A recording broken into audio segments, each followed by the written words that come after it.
Buenos días, compañeros, compañeras. Muchas gracias por asistir hoy a esta asamblea conjunta, que, como habréis observado, en nombre de la UGT de Castilla-La Mancha no ha intervenido el compañero Carlos Pedrosa, secretario general. Lo ha hecho el compañero Alberto, que aprovecho para agradecerle su intervención. No es fácil.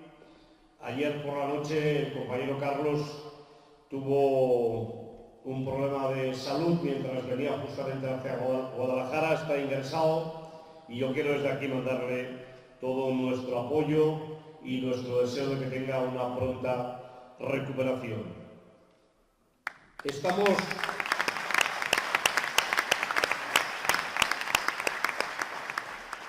Estamos, compañeras y compañeros, en este ciclo de asambleas que decidimos las dos organizaciones sindicales a principios de año, con dos objetivos claros. El primero, intentar que en este país se abra paso la agenda social. Intentar que en este país seamos capaces de conseguir que aquellos temas que más necesitan las trabajadoras y los trabajadores, los ciudadanos y las ciudadanas de nuestro país, sean objeto de debate. Que seamos capaces de conseguir que finalmente esas demandas se puedan plasmar en resoluciones, en medidas concretas para acabar con los graves problemas que tenemos los trabajadores y las trabajadoras de nuestro país. Seguramente que hay mucha gente que le motiva mucho hablar de banderas, incluso de ver cuál es la bandera más grande. Nosotros, compañeros y compañeras, nos queremos sentir orgullosos por la calidad de vida del país en el que vivimos. Yo quiero sentirme orgulloso porque en España no hay ninguna persona que pierde su trabajo y se queda sin ningún tipo de soporte. Yo quiero estar orgulloso por vivir en un país que la salud, la educación, los servicios sociales, la atención a las personas dependientes está plenamente cubierta. Yo quiero vivir en un país en el que cada año no veamos cómo los ricos, los multimillonarios, son un poco más multimillonarios y cada año además hay más personas pobres, más personas que incluso trabajando no tienen la posibilidad de alquilar un piso porque el salario no les llega al alquiler del piso. Ese debate, compañeras y compañeros, es el debate que las organizaciones sindicales queremos que se abra paso en nuestro país, que dejen de intentar ocultar los verdaderos problemas de este país, que dejen de utilizar la bandera para ocultar los privilegios de unos pocos y que no veamos realmente el país en el que estamos. Que dejen de hablarnos de España y que nos hablen de los ciudadanos y de las ciudadanas que vivimos en España. Que seamos capaces de romper esta situación que hace muchos años que dura, que no nos permite que se reparta la riqueza que se está generando en nuestro país. Desde el año 2009, prácticamente hemos vivido una situación de retroceso permanente. Hace 4 años que la economía de este país crece, que la economía de este país genera riqueza. Incluso podríamos decir que mucha riqueza. El problema, compañeros y compañeras, es que esta riqueza no se distribuye. y no se distribuye a través de los presupuestos generales del Estado. Antes lo decía Unai, que no nos engañen, si bajan los impuestos no van a subir los derechos. Si bajan los impuestos no vamos a tener mejores hospitales, ni mejores escuelas, ni los hijos de los trabajadores van a poder ir a la universidad. Si bajan los impuestos no tendremos la posibilidad de utilizar ese instrumento como reparto de la riqueza. Y compañeros y compañeras, el que diga que se pueden bajar los impuestos y subir los derechos y subir las prestaciones sociales, miente. No es posible. Las cuentas no salen. 2 y 2 no suman 8. Es en ese sentido que nos gustaría que pudiéramos hablar a fondo. Cuando convocamos las asambleas no teníamos una perspectiva de convocatoria de elecciones generales. Teníamos una perspectiva de que podríamos incidir en las políticas presupuestarias, que podríamos trabajar para cambiar partes sustanciales de la reforma laboral, para conseguir políticas que nos pudieran ayudar a avanzar y, si fuera posible, acabar con la brecha salarial. Pero, compañeros y compañeras, la política es como es y las elecciones generales irrumpen de manera inmediata en nuestro país. Y se dejan colgados los presupuestos generales del Estado, que no hablaré de ellos nada más que para decir que se ha perdido una gran oportunidad en este país para empezar a cambiar las cosas. Se ha perdido una gran oportunidad en este país para poder empezar a redistribuir la riqueza que se está generando. Hay una gran oportunidad para debatir y para que cada uno explique qué es lo que opina y cómo piensa afrontar las necesidades de los ciudadanos y las ciudadanas de nuestro país. Estos días se está hablando mucho también de por qué se gobierna con decreto ley. Hoy mismo, esta mañana, estaba en televisión y todo eran críticas a que se gobierne por decreto ley. Primero hay que decir que los decretos ley se convalidan, se votan en el Congreso de los Diputados. Por tanto, no se puede decir que sean actos poco democráticos, porque se votan en el Congreso de los Diputados. Pero hay que gobernar por decreto ley, porque el Partido Popular y Ciudadanos han secuestrado la mayoría del Parlamento y desde la mesa no han dejado que la mayoría de las proposiciones pudieran seguir su curso parlamentario. Hemos tenido meses, años parada la proposición, la iniciativa legislativa popular, que vosotros recogisteis firmas para instaurar la renta mínima, años, porque los señores de la mesa del PP y de Ciudadanos, reunión de la mesa tras reunión de la mesa, pedían un nuevo informe jurídico. De tal manera que no podía pasar al Pleno y no se podía debatir. Por tanto, que no nos engañen, que gobiernen por decreto ley. Y en ese sentido, yo hoy quiero reiterar lo que para los sindicatos, para las dos organizaciones, es absolutamente necesario, que es que no se pierda esta legislatura y seamos capaces de salvar algunos de los elementos que venimos discutiendo, por cierto, no desde hace 8 meses, desde hace 3 años, y que forman parte de las necesidades inmediatas para derogar aspectos muy importantes de la reforma laboral aprobada por el Gobierno del Partido Popular, por cierto, aprobada por decreto ley, aunque tenía mayoría absoluta, pero entonces no nos preocupó hacerlo por decreto ley. Y hay 3 aspectos fundamentales que ya se han comentado y que yo comentaré brevemente, que es imprescindible que se deroguen. La prevalencia del convenio sectorial sobre el convenio de empresa.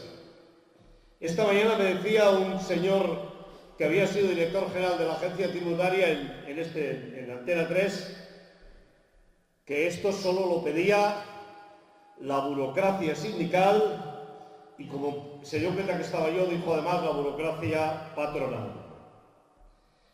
Pues bien, compañeros y compañeras, no nos dejemos engañar por los altos burócratas del Estado.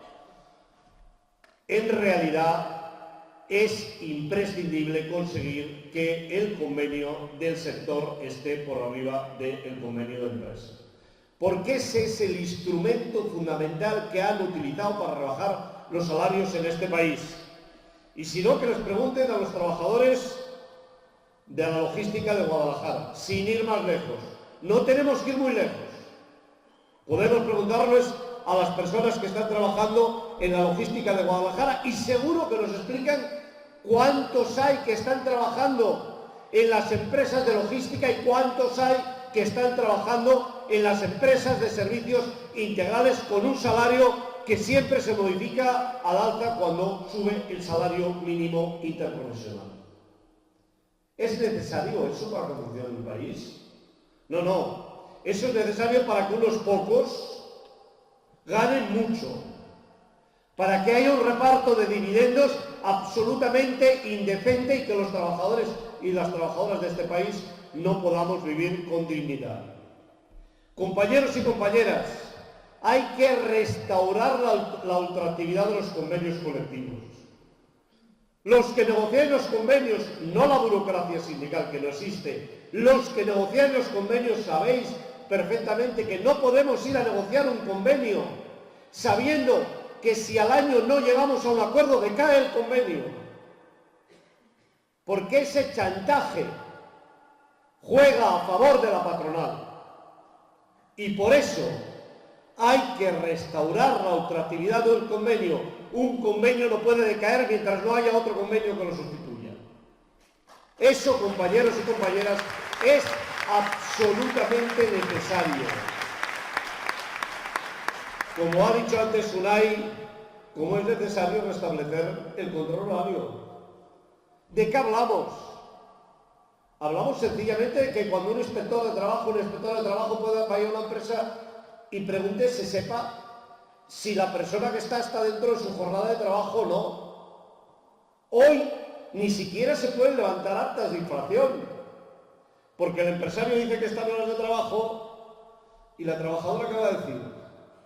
Si sabe que si dice lo contrario la van a echar, pero ¿para qué nos vamos a engañar? Pues dice que están en horas de trabajo. Y así tenemos una ley que se sabe que no se va a cumplir, pero todos vivimos pensando que nuestro país es un país de derechos cuando en realidad no hay ningún derecho. Y para restaurar la mínima decencia en el control horario, compañeros y compañeras, tenemos que ser capaces de restaurar que en las empresas tengamos la jornada determinada y se sepa cuándo se entra a trabajar. Tres cosas sencillas.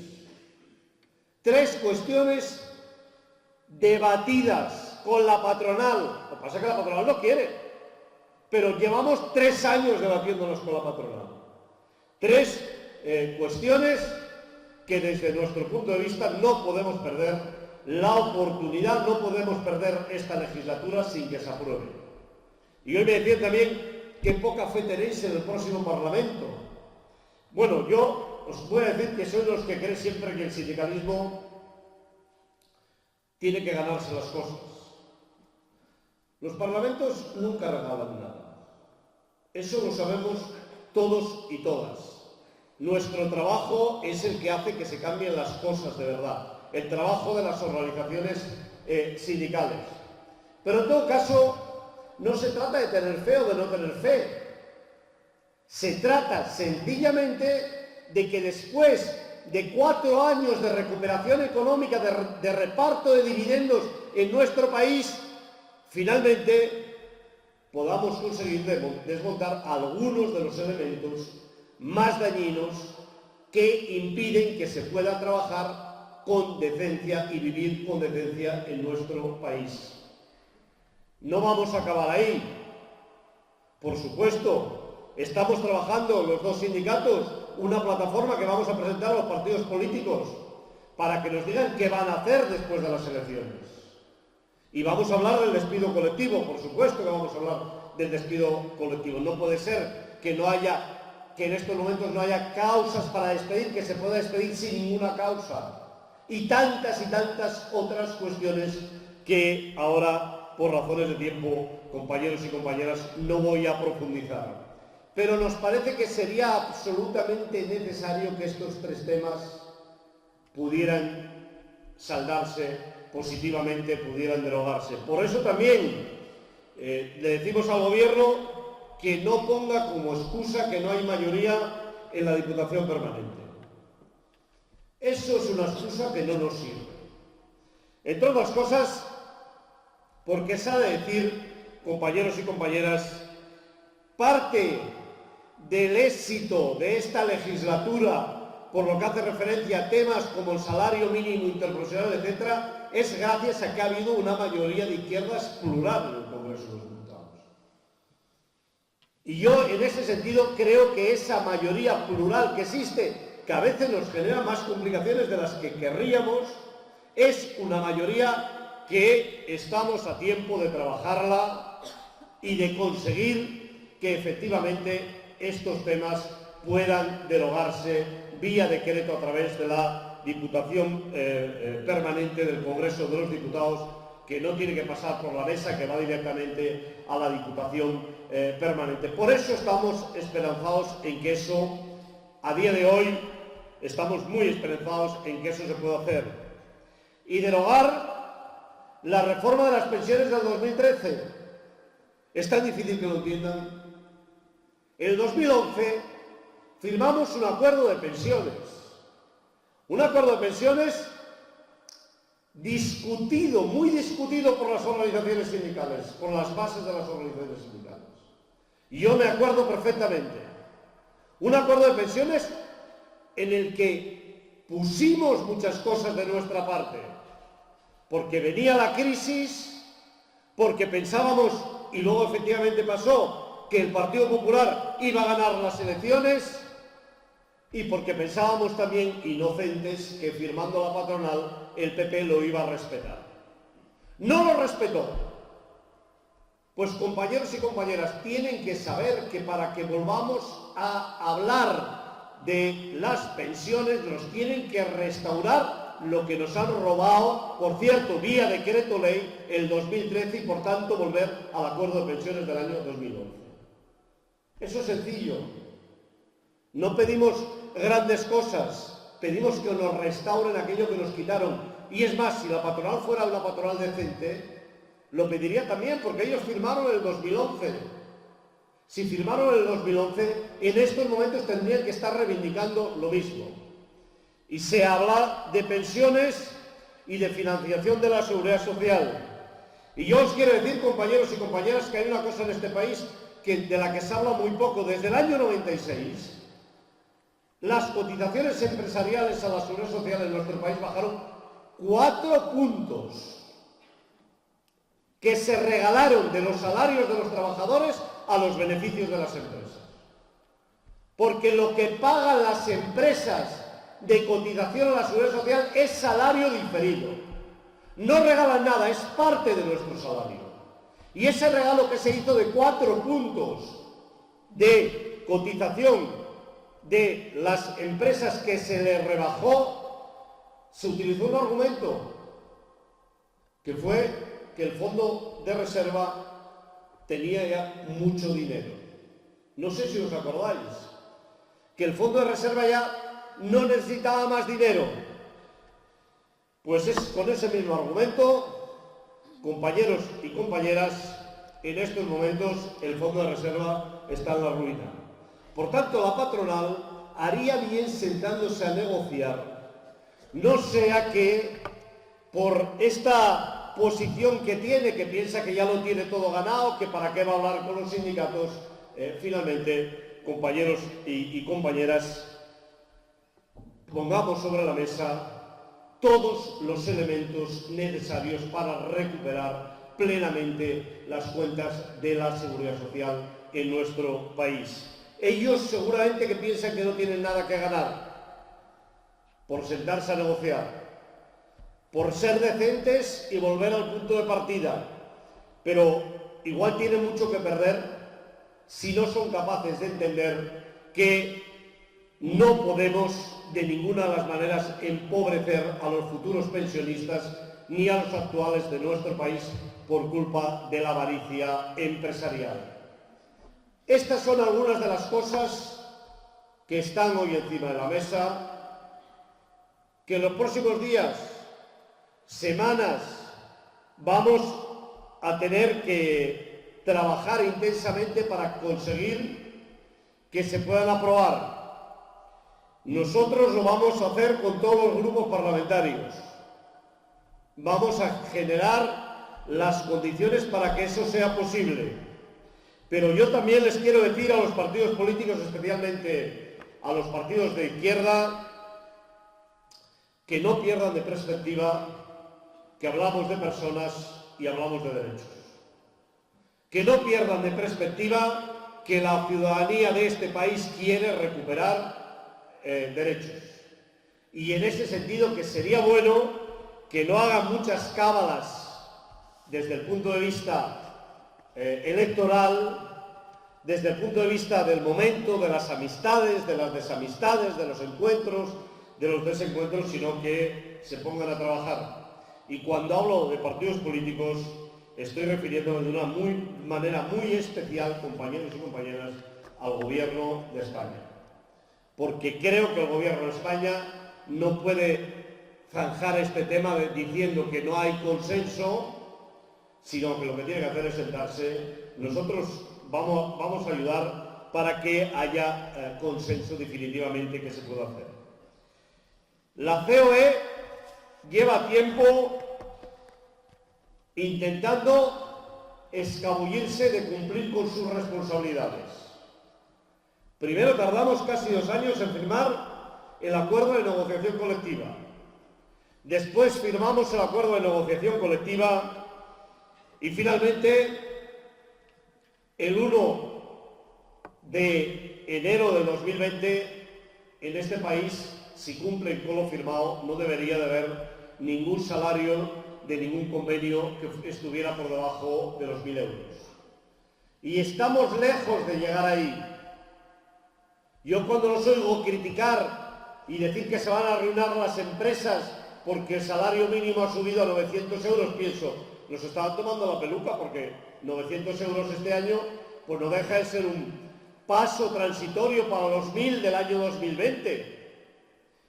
Tenemos que también de manera clara decirle a la COE que no puede abusar de la actual situación que viven los trabajadores y las trabajadoras de nuestro país, que están en empresas pequeñas, que están en empresas de servicios integrales con contratos temporales, con contratos a tiempo parcial, para impedir que se suban los salarios y las condiciones de trabajo en nuestro país. Esta mañana también decían que era la burocracia sindical porque perdemos poder los sindicatos. Pero ¿cómo nos pueden engañar de esta manera? Los sindicatos no perdemos poder. Si pierden poder los sindicatos, pierden poder los trabajadores de este país. Compañeros y compañeras, tenéis que ser plenamente conscientes. La organización sindical, el poder que tenga, es el poder que van a tener los trabajadores y las trabajadoras de este país. ¿Dónde nos han rebajado los salarios? Donde hay sindicatos fuertes. ¿Dónde se han rebajado los salarios hasta la infinidad? Donde han destruido los sindicatos, como es el caso de Grecia. Por eso, compañeros y compañeras, no nos tenemos que dejar llevar por ese discurso. Estamos en esta asamblea especialmente haciendo un llamamiento a la participación masiva en las manifestaciones, en los actos, en la movilización, en la huelga convocada para el día 8 de marzo. Yo puedo agregar muy pocas cosas más de las que se han dicho. Creo, compañeros y compañeras, que en este país hay que trabajar desde los centros de trabajo para conseguir acabar con la brecha salarial. La brecha salarial es mucho más estrictamente que la comparación de salarios entre un hombre y una mujer. Que, por cierto, discriminaciones se continúan produciendo. Y si no, que pregunten sobre todo a aquellas trabajadoras que trabajan en los grandes almacenes, donde siempre que hay una parte del salario que es de libre disposición de la empresa, no se sabe muy bien por qué, o todos sabemos por qué, el hombre cobra más que la mujer. Por tanto, la discriminación se continúa produciendo.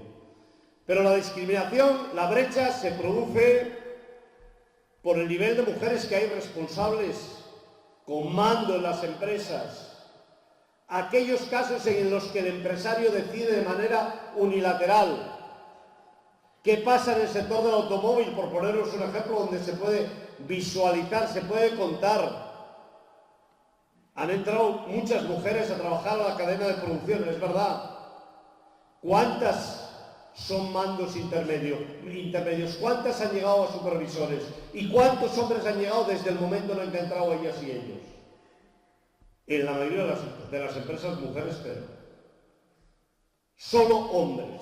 Eso forma parte de la brecha salarial. Y forma parte de la brecha salarial el que el hombre no tenga la obligación de utilizar el mismo tiempo de reducción de la jornada que la mujer para el cuidado de los hijos. Esos elementos y muchos más, compañeros y compañeras, hay que discutirlos, hay que hablarlos en los centros de trabajo. Sin igualdad no hay libertad, y sin libertad los hombres tampoco somos libres, sin que las mujeres sean plenamente libres en nuestro país. Nosotros queremos comprometernos todas y todos y todas. Esta no es una cuestión solo de las compañeras, esta es una cuestión de los compañeros y de las compañeras. Por eso, la convocatoria de 2 horas de paro, que tiene que incluir que en las empresas haya debates a fondo. Tenemos que preguntarnos qué podemos hacer desde los centros de trabajo, desde las organizaciones sindicales, para acabar con esta situación de acoso a la que se ven sometidas miles de mujeres en nuestro país cada día. Miles de mujeres y hombres, sencillamente por ser diferentes. Hay que ver cómo podemos atajar esa situación, introducir protocolos contra el acoso en las empresas, obligatorios. Y, compañeros y compañeras, hay que hacer una lucha sin cuartel para acabar con la violencia asesina, contra la violencia machista que un día sí y otro también asesina a alguna mujer en nuestro país. Y eso hay que hacerlo con leyes, sí, con más recursos, sí, impidiendo que tengan voz los que quieren cuestionar esas leyes y esos recursos para poder hacerlo. No tienen derecho a tener voz. Hay que avergonzarlos, impedir que insulten a las decenas de miles de mujeres que un día sí y otro también están padeciendo una situación de maltrato. A mí me parece una vergüenza, compañeras y compañeros, que alguien como el señor Abascal, que sufrió en sus carnes el azote terrorista, no sea capaz de entender que hay más crímenes machistas en nuestro país que todos los asesinatos de ETA. Que no piensa en cuál es la situación de sufrimiento en la que viven muchas mujeres en nuestro país. Con este tema, ni una broma ni una frivolidad, compañeros y compañeras. Y cuando oigáis la noticia de que han asesinado a una mujer, pensar en ella, pero sobre todo pensar en las decenas de miles que se van a levantar con miedo, que van a ir a trabajar con miedo y que van a volver a casa con miedo. sencillamente porque hay un machista que las está amenazando. Esta es una situación que tenemos que coger el compromiso de trabajo organizado. Yo ya sé que todos tenemos un compromiso, pero hay que hacerlo organizadamente, desde los centros de trabajo, desde los lugares donde estemos, organizaciones de todo tipo, para intentar acabar con esa situación. Por eso, este 8 de marzo nos jugamos más que el 8 de marzo del año pasado. Nos jugamos darles una bofetada en todos los morros a los que quieren perpetuar los privilegios patriarcales y machistas de este país. Porque, compañeras y compañeros, feminismo es igualdad, machismo es perpetrar algunas cuestiones que han venido y vienen desde el principio de los tiempos en la humanidad. Tenemos una gran oportunidad para hacerlo y yo os quiero pedir que llenemos las plazas otra vez de los pueblos, de las ciudades, de las grandes ciudades por supuesto, pero también de los pueblos pequeños, que se vea que ahí no hay un nido de votos, que por mucho que se hagan discursos en relación con la ley del aborto o con ver a la mujer estrictamente como un instrumento para tener hijos, por mucho que hombres insinúen que las mujeres no saben lo que llevan en el vientre, cosa curiosa, por mucho que después intenten decir que no lo han dicho y que sitúen que la cuestión es efectivamente un programa que permita que las mujeres en nuestro país que quieran tener hijos los puedan tener con plenas garantías, porque quieren, porque hay medios, porque somos un país que tiene la educación de 0 a 3 años gratuita y para todo el mundo, porque somos un país que ayuda a las personas que quieren tener hijos. Eso lo dicen ahora, pero han estado años y años gobernando y no hemos visto que se hayan acordado de ponerlo en marcha. Y lo dicen ahora para intentar tapar la metedura de pata que han tenido. Hubiera sido mucho más honesto haber pedido perdón, haber dicho que se habían equivocado. Pero no, dicen que no es verdad, compañeros y compañeras intentan arreglarlo. Las organizaciones sindicales no vamos a pedir el voto para nadie, pero vamos a querer que se debata sobre estos temas.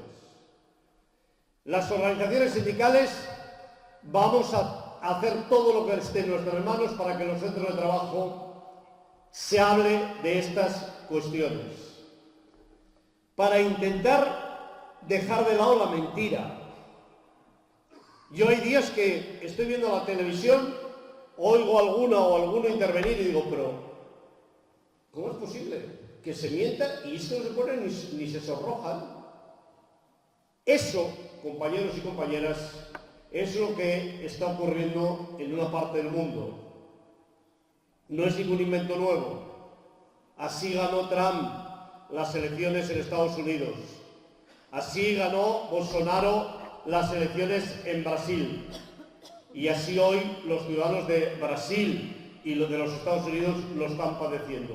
Creo que es una gran oportunidad para debatir y para que ninguna trabajadora ni ningún trabajador se quede en su casa. Muchísimas gracias, muchos ánimos y viva el 8 de marzo.